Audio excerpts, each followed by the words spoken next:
Hey guys, yan, nandito tayo sa Sampaloc Lake mga idol. So nakita ko to, ito trending to sa ibang bansa yung mga idol, yung ganitong technique. Yung pipili ka ng ng mga coffee, ayan. So meron na rin price, Ayan, latte, orange black, ayan. So ito guys, dito sa Brewbox, yan, Sampaloc Lake. So try natin, order tayo mochaccino, ayan. So kinukuha to.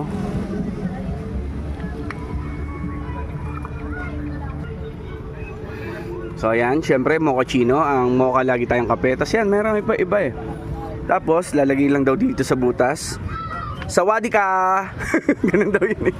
Tapos yan, hintay tayo maya gagawin nila yung coffee. So ilalabas nila dyan. So hintay tayo. Ayun!